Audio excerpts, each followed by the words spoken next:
bet you want to know what we stopped eating to melt belly fat fast, because we've been on our journey for a couple of years, for me, many, many years, to lose 260 pounds combined. We lost 260 pounds combined, and we melted belly fat like a little fireplace, okay? So if you want to learn how we did that and the exact steps that we took to do that, keep watching this video. We noticed that 79.2% of you are not subscribed. So if you're not subscribed, what are you doing? Come subscribe. We give you 5 days a week of free weight loss advice. And I mean, come on. It's a pretty cool vibe over here. So I'd love it if you'd come join. We really appreciate all of your support. So please don't forget to subscribe. Ultra-processed foods. What is an ultra-processed food? Do you know? Comment down below what an ultra-processed food is to you. I'm curious to hear what you guys terminology really matters. It really matters. And I'm so sorry if you've been lied to by the media that certain things that aren't ultra-processed foods are and aren't. It's very confusing out there. But look, we're just going to tell you our truth, which is the truth, because we believe in nature, and nature is never lies. And the results speak for themselves. It's not like we're skinny minis. Not that we're skinny minis anyway, but you know what I mean? Like they never did it. So we went to the grocery store with a friend of ours who loves ultra-processed food. Pretty much her favorite aisle. I love that video. And so we went and we were looking at Pringles. And Pringles, by the way, are an ultra-processed food. And I was like, oh, look, they have Pringles now made out of veggies. This is so great. And I was looking at the back, and they are actually more fattening, have more salt, more sugar than the regular Pringles, which I thought, how is that even possible? So don't be fooled.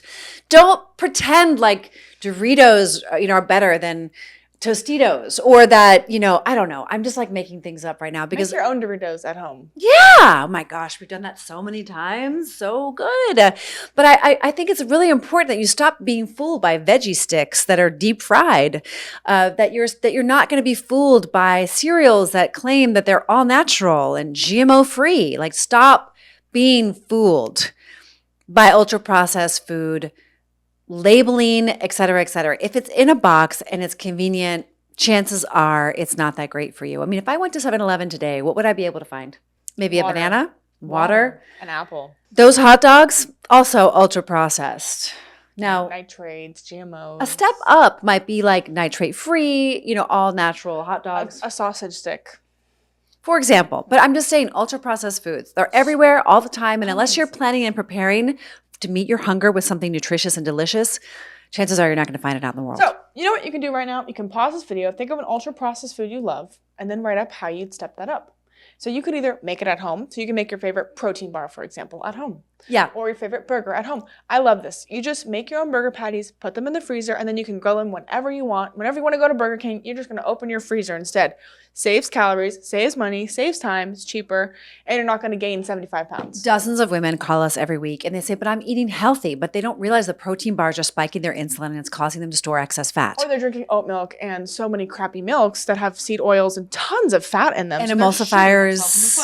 Yeah. Oh, and then you're eating maple syrup and honey thinking you're doing yourself a service, but you're eating too much of it in too many quantities, and that's the only thing you're eating. So when you ditch the processed food that is healthy and or just processed food. Say bye-bye to the sugar. Yeah, say goodbye to the sugar. And that's the second point. No refined flour and no refined sugar. But it's not that you never eat flour and sugar again. Like, you guys got to stop with this mentality. You need to learn and get educated. That's most overweight people are all or nothing people, Penelope. I know, but guess what? You can be all or nothing and then learn about what you can eat all of next, which is not nothing. And it's tricky because gluten-free flours and gluten-free products that are supposed to be better for you are really high insulin producing. In fact, they're higher insulin producing than the wheat flour that you would normally be eating. Hello, I am Baker Queen and you are Master Chef Queen. So we together created all the recipes that you can eat and lose weight while eating them. So definitely subscribe to our Substack if you want to get all those recipes, because we are join our program and cook with us. We are the program. Yeah, for sure. Oh my gosh, yeah, even better if you're ready. Like, that's a different level of commitment, and I don't mean just money. I mean, like, we are like all over you like a rash. In a loving way, but like, we're so in your stuff. Actually, one of our members had a dream about us.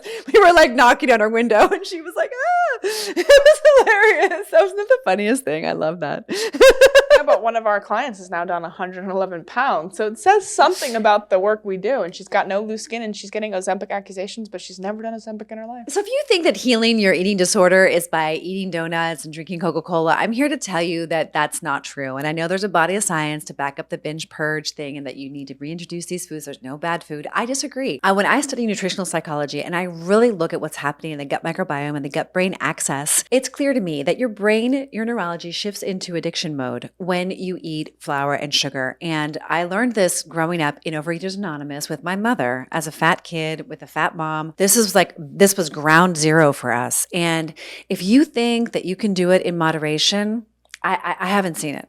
I just haven't. And so if you really want to get ahead of the game, start feeding your gut bacteria with good stuff so you get more of the good bacteria. You want to overcome your food addiction and you want to recreate your life that's healthy and vibrant and energized, that is going to be pain-free and disease-free. I don't know who doesn't want that. And stop eating those gluten-free, fraudulent foods. And I call them fraudulent because they're pretending to be foods. And all they're doing is mucking up your system, depleting you of energy, and they're taking your life force away. Guys, there's a really cool hack called work out before you consume calories. There are studies that show working out fasted burns more calories, burns more fat. Amazing. It also helps you get ahead of the day. So let's say you're someone who's a super busy mom or super busy, never have time to exercise. You make the time, you wake up 15, 25, 30, 45 minutes earlier.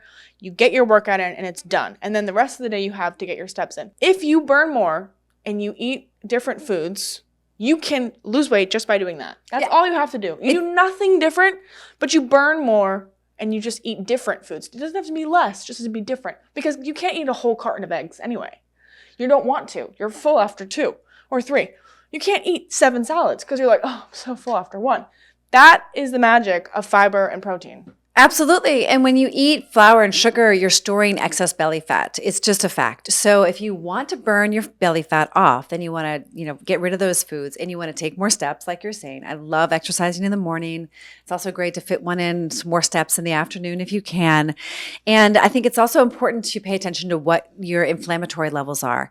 And everyone is different on the spectrum. Some people are really inflamed. They have a lot of bloating after meals. And I think that eating bad oils definitely can contribute to that inflammatory process. So seed oils, corn oil, soy oil. And unfortunately, a lot of these oils are in healthy foods. Almost all chips are made with bad oils. I think I've only seen one brand and they're like $8 a bag. So that's crazy. And then these seed oils are found in absolutely every salad dressing except for one.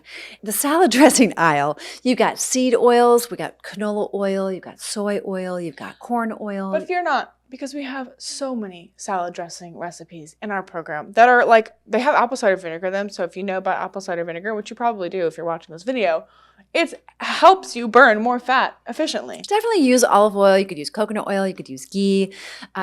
Oil is the slippery slope. If you guys want the recipes, definitely join our Substack to support our mission. And then also join our program if you're ready, because we only accept ready, awesome women. Sure. And follow all of our social medias down below. Don't forget to like, comment, share, and subscribe. And we will see you all the time.